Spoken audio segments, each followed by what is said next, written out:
चुनावों के नजदीक आते ही राजनीतिक दल भी राजनीति को लेकर सक्रिय हो गए हैं। कांग्रेस भी प्रदेश में चुनावी समय को देखते हुए अब आक्रामक मूड में दिख रही है।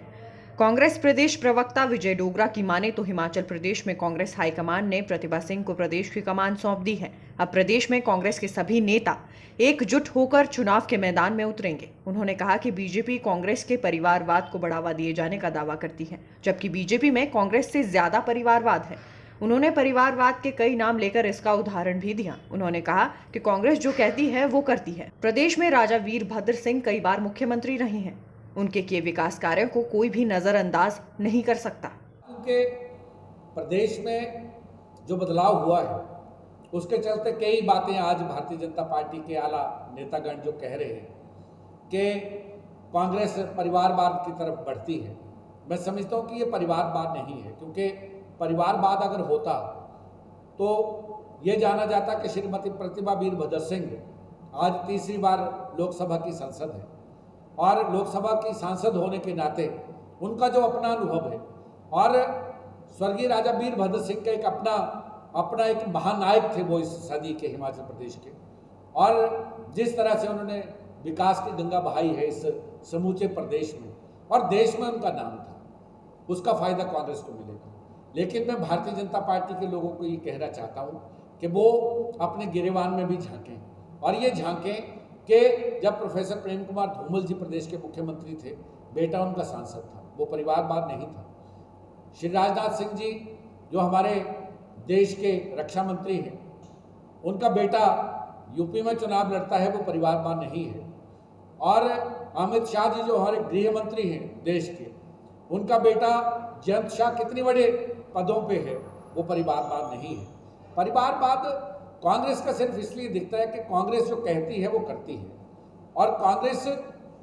कहने में विश्वास रखती है, उनकी करनी और कथनी में कोई अंतर नहीं है। लेकिन भारतीय जनता पार्टी जो डबल स्टैंडर्ड बातें करती है उससे मन खिन्न होता है। और आज प्रदेश में और देश में जिस तरह से सांप्रदायिक रंग आज समुदाय के रूप में जाना जाता है कि मैं हिंदू हूं, मैं मुसलमान हूं, मैं सिख हूं, मैं ईसाई लेकिन आज़ादी के बाद एक नारा दिया गया था कि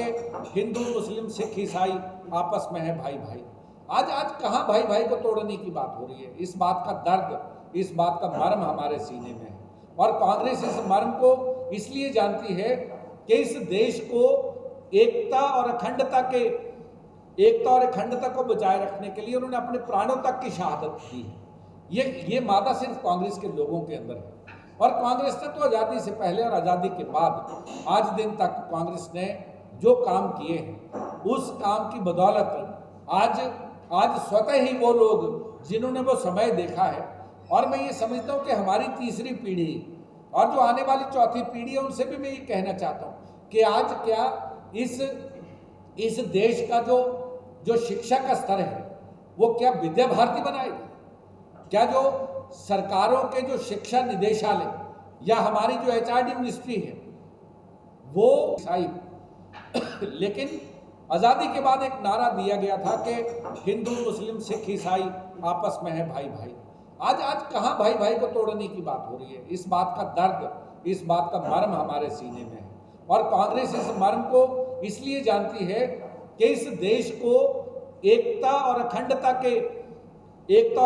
को बचाए रखने के लिए उन्होंने अपने प्राणों तक की शहादत दी है। ये मादा सिर्फ कांग्रेस के लोगों के अंदर है और कांग्रेस ने तो आज़ादी से पहले और आज़ादी के बाद आज दिन तक कांग्रेस ने जो काम किए हैं उस काम की बदौलत आज स्वतः ही वो लोग जिन्होंने वो समय देखा है, और मैं ये समझता हूँ कि हमारी तीसरी पीढ़ी और जो आने वाली चौथी पीढ़ी है उनसे भी मैं ये कहना चाहता हूँ कि आज क्या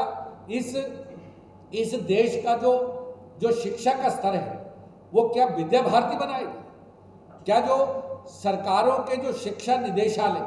या हमारी जो एचआरडी मिनिस्ट्री है वो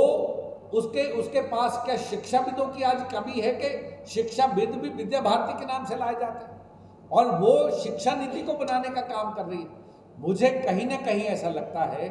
कि आज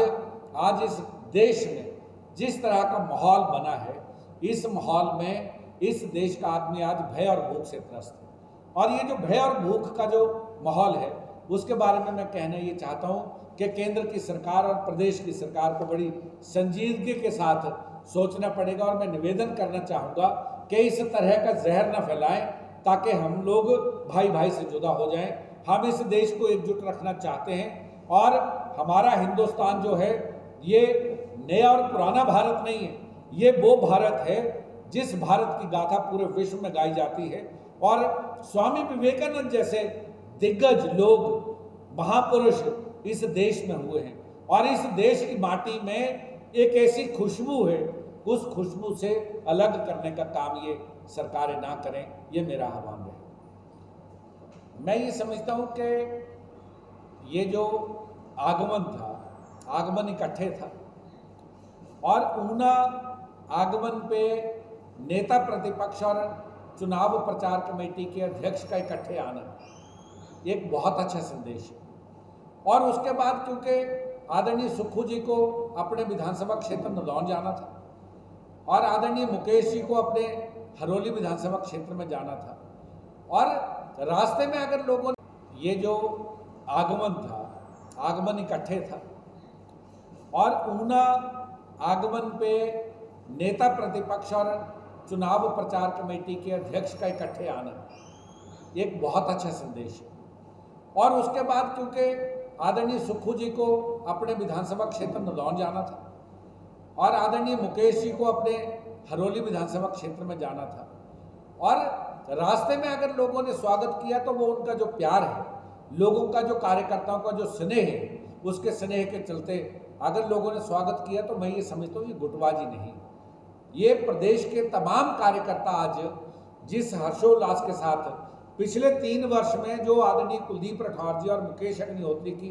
जुगलबंदी ने जिस तरह से तमाम बड़े नेताओं को इकट्ठा करके इस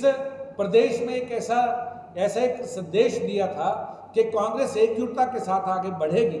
उसका उदाहरण 3 विधानसभा के उपचुनाव और 1 लोकसभा का उपचुनाव था। और नगर निगम के 4 में से 2 चुनाव हमने जीते थे। और मुझे ऐसे लगता है कि अब क्योंकि अब जो बदलाव है ये बदलाव नहीं है, इसमें आदरणीय कुलदीप राठौर जी को पदोन्नत करके उनको अखिल भारतीय कांग्रेस कमेटी का प्रवक्ता बनाया गया और मैं समझता हूं कि वो जितनी बखूबी के साथ उन्होंने इस प्रदेश में जिस तरह से उन्होंने कांग्रेस को एकजुटता के साथ आगे बढ़ाते हुए जो काम किया है, उस अनुभव का उनके जो छात्र जीवन से लेकर राजनीति करने का अनुभव था वो देश में भी मिलेगा। और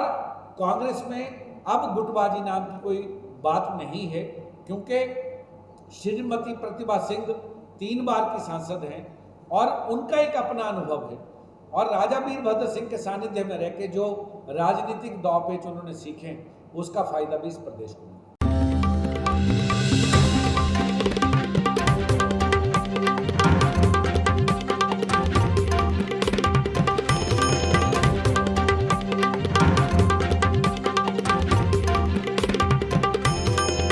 दिन भर मीडिया नेटवर्क, हर दिन कुछ खास।